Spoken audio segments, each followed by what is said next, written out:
Halo semuanya, perkenalkan saya Isnur Fajri dengan NPM 2311039. Ingin berstorytelling tentang dua berita yang saya bacakan ini. Oke, kita mulai saja dari awal. Baru-baru ini digital Indonesia diguncang oleh serangan ransomware yang melumpuhkan sistem layanan pemerintah. Di Pusat Data Nasional, insiden ini menarik perhatian banyak pihak, termasuk Menteri Agraria dan Tata Ruang atau Badan Pertahanan Nasional atau yang kita singkat ATR atau BP. Agus Harimurti Yudhoyono atau yang akrab disapa AHY. AHY yang baru saja menerima jabatan pada Februari lalu telah gencar melakukan transformasi digital di bidang pertahanan melalui implementasi sertifikat elektronik. Presiden Joko Widodo menugaskan untuk memprioritaskan digitalisasi ini. Namun digitalisasi selalu datang dengan tantangan baru, tantangan terhadap transaksi. Dikutip dari Pak AHY sendiri, yang beliau berucap, kita sama-sama mengingatkan diri kita setiap kita masuk ranah digitalisasi. Melalui ada kerentanan, kita ketahui beberapa saat lalu ada cyber attack, ransomware yang menargetkan data-data yang dimiliki oleh negara. Kita juga harus memperkuat sistem keamanan terhadap semua data terkait tanah dan tata ruang.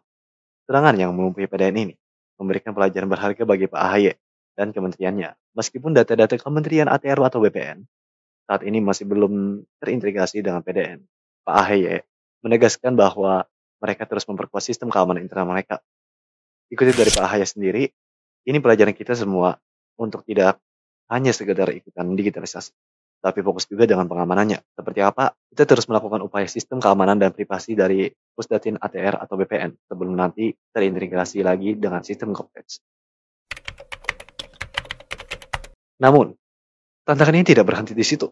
Digitalisasi dan transformasi digital yang dirancang oleh pemerintah mencakup berbagai sektor, dari UMKM hingga pemerintahan. Bahwa dampak signifikan Kementerian Komunikasi dan Informatika atau yang kita singkat Kominfo dalam merancang peta jalan Indonesia Digital 2021 sampai 2024 yang mencakup 10 sektor utama digitalisasi seperti transportasi, pariwisata, dan perdagangan, dan juga kesehatan digital.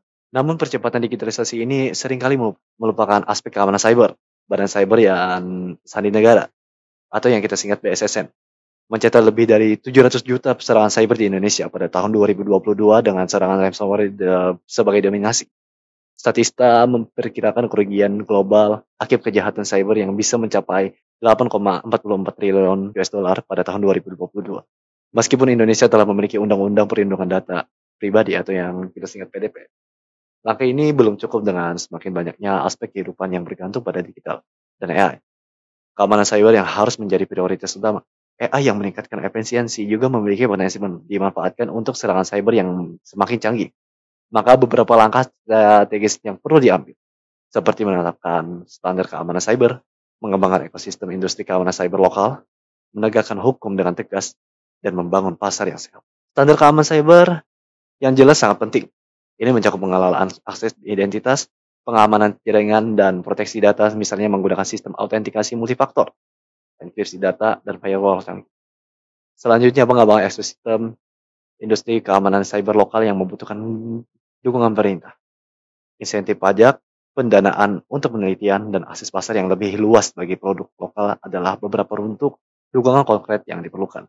Belajar dari Amerika Serikat, Indonesia bisa menerapkan model yang serupa dengan mendukung pendanaan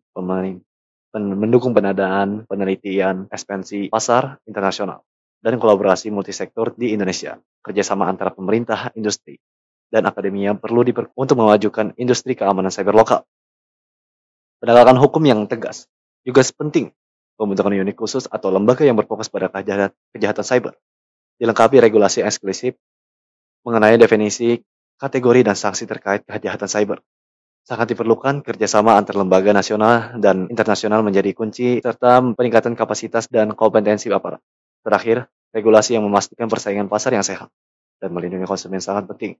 Pemerintah bisa menggunakan standar kualitas produk, memastikan transparansi harga, melindungi data konsumen, dan menerapkan program sertifikasi untuk produk lokal. Dengan pendekatan yang terstruktur dan komprehensif, Indonesia tidak hanya mampu melindungi ruang digitalnya, tetapi juga berpotensi menjadi pemain utama di panggung keamanan cyber global. Mari kita bangun benteng digital Nusantara yang kokoh melalui pengembangan ekosistem industri keamanan cyber lokal yang berdaya saing.